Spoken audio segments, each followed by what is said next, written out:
Welcome to the Love Lounge podcast. This is not a place to learn, it's a place to land. Nothing here has to be earned, and nothing needs to be fixed. Love Lounge is an atmosphere, not a lesson. Here's your host, Laura Doughty.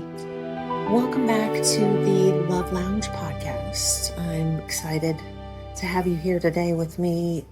Today's podcast, I don't know that I will try, but I'm not sure that I'm going to be able to convey exactly the depth of what I've gone through to be able to talk about this. But I'll just start, and it really begins for all of us in a moment that happens in all of our lives. And it's usually after a lot of striving, a lot of proving, a lot of trying to hold everything together. And that is when something inside of you quietly says, I cannot do this anymore. Not life, not dreams, not desire, but I'm talking about the forcing. And what's interesting is that moment doesn't usually feel triumphant. It feels unfamiliar. It feels uncomfortable. It did for me. It's quiet, almost unsettling, because many of us were taught that if we stop pushing, everything will fall apart. We live in a world that worships effort. Busyness equals importance. Stress means you're committed. Exhaustion means you're trying hard enough. And if something comes easily, some people actually immediately question it. Did I really earn this? Is this sustainable? Or maybe you're asking, shouldn't it be harder than this? I know that energy very well. So much of my journey and so much of what I write about in my Raised by Fire book has been exactly about this, about learning the difference between strength and survival. Because for a long time, I believed that strength meant enduring. And that might give you a little hint to why I run marathons. Strength also meant holding everything, carrying everything, and pushing through.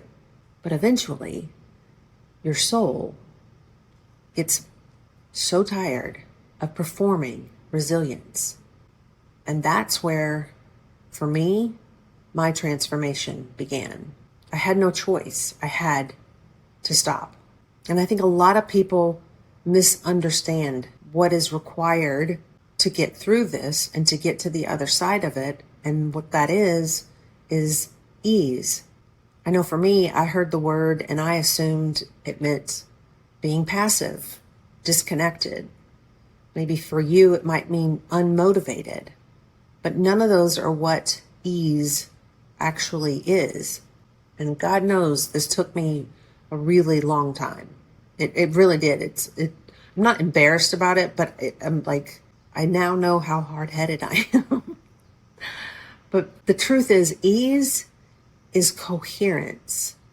It's when your nervous system finally stops fighting your own life. And I'm going to say that again. Ease is when your nervous system finally stops fighting your own life. Now, we're not going to make the nervous system the enemy here because it is built to help us survive. But what is required is for you to sink into ease so that your nervous system can start to trust that how you learned to live your life isn't really necessarily serving you anymore. And there's a subtle shift that happens when you stop trying to force reality to validate you. You stop chasing, you stop needing immediate proof, and you stop gripping every single outcome. And strangely, that is often when life begins responding differently. And here's the part that a lot of people don't talk about enough. Ease can actually feel unsafe at first. For me, because it seems insane to even say this. I am even saying the words, sitting around and just being calm and like doing nothing. Like, it's hard for me still even to say those words. There used to be so much guilt, and shame is too much of a word, but it bordered on shame. That if I was chill, that I was missing out on getting something done.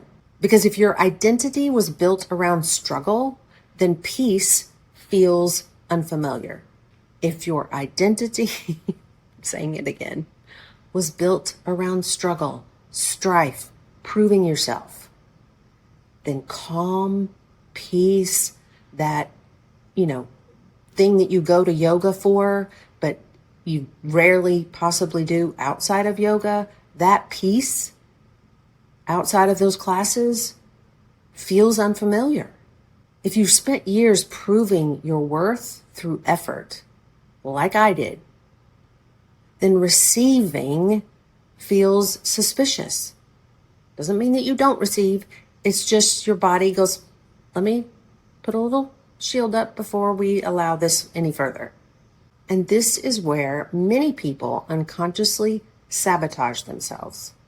One thing I've noticed over and over in my life is that right before a major shift, a major, oh my God, I understand this now moment, there's often a very strange in-between space. The old version of your life no longer fits, but the new version hasn't fully arrived yet. And people panic there because it feels uncertain.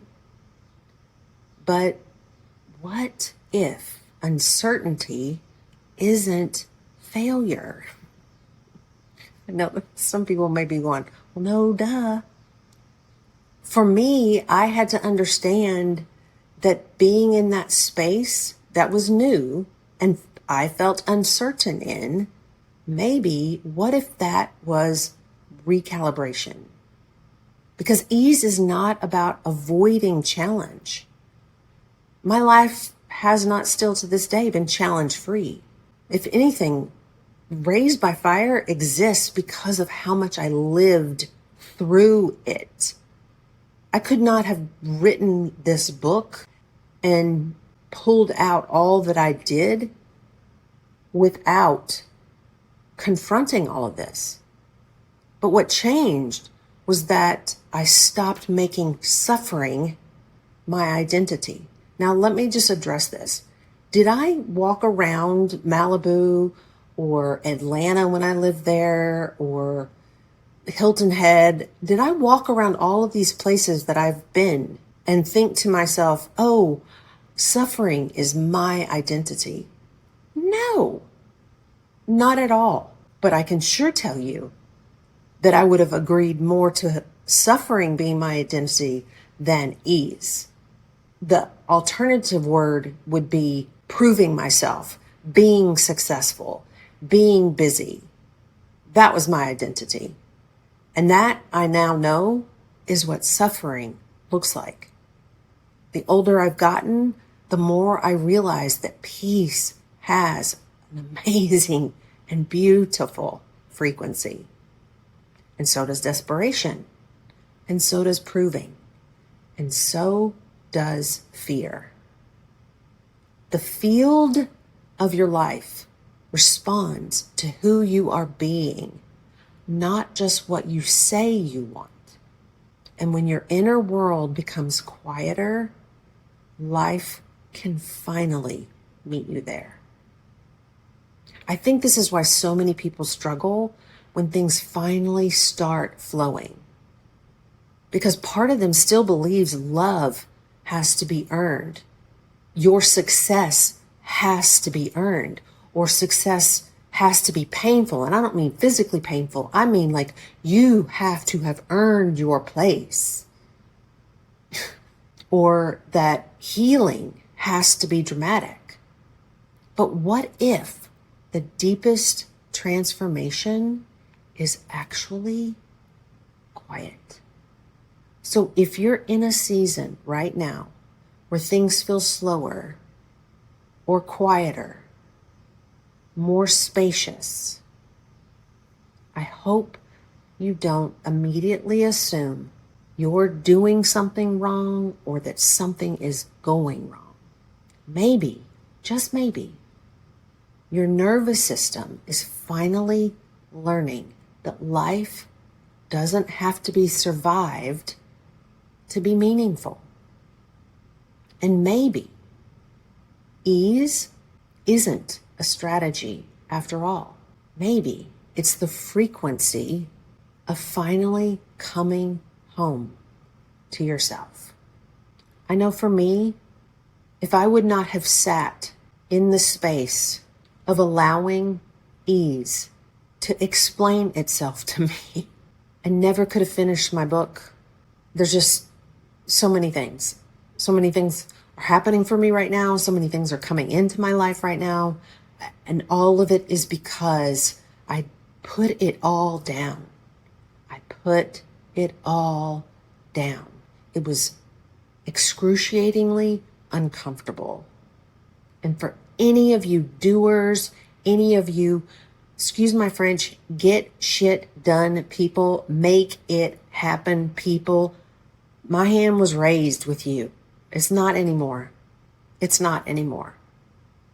It doesn't mean that every once in a while I don't go, oh, let me, no. That's done.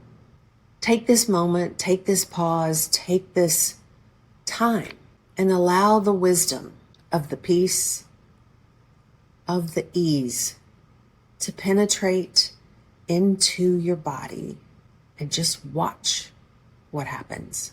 Because sometimes the greatest transformation doesn't arrive loudly.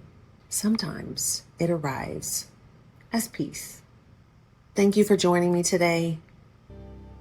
I hope you learn that ease is a beautiful frequency. Thank you for allowing the Love Lounge podcast to be a part of your day. There's nothing you need to take from this. Just let it be with you. If you'd like to explore more, you can find more about Lara at laradoughty.com or raisedbyfire.com and follow Lara on Instagram at the Lara Doughty. The light is on. Our door stays open.